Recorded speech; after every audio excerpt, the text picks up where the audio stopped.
પ્રધાનમંત્રી નરેન્દ્રભાઈ મોદીના મનમાં હોય તે લોકોના હૃદયની માં સ્થાપિત થઈ જતો હોય છે।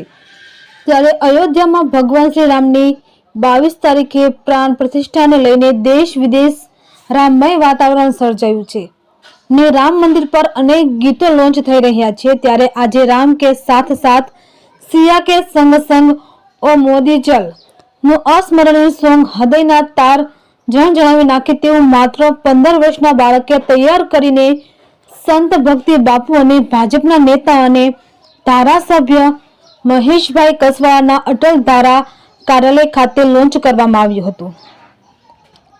કસવાળા કાર્યાલય ખાતે રામ કે સાથ સાથ સિયા કે સંગ આજની સંસ્કૃતિ સાથે ગુજરાતી અલકા આખું સોંગ અદ્ભુત તૈયાર કરવામાં આવ્યું છે।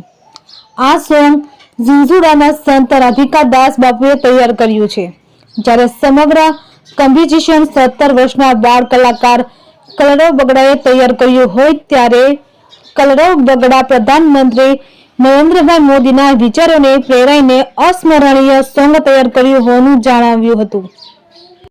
અયોધ્યામાં રામ બિરાજે છે એને લઈને એક નવું ગીત આખું લોન્ચ કર્યું છે। આ પ્રેરણા ક્યાંથી મળી?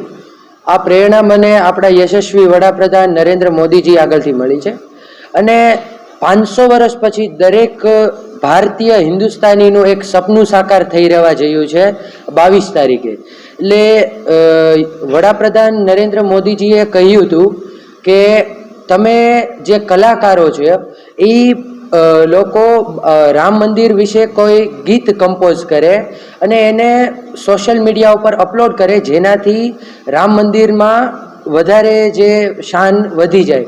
એટલે મને આઈડિયા આવ્યો અને હું વગાડું પણ છું અને મેં એક ગીત કમ્પોઝ કર્યું છે, રામ કે સાથ સાથ સિયા કે સંગ સંગ ઓ મોદી ચલ અયોધ્યા લેકે ચલ।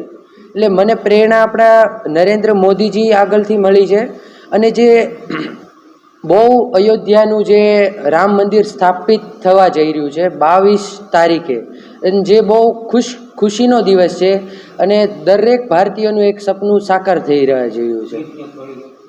રામ કે સાથ સાથ સિયા કે સંગ સંગ ઓ મોદી ચલ ઓ મોદી ચલ।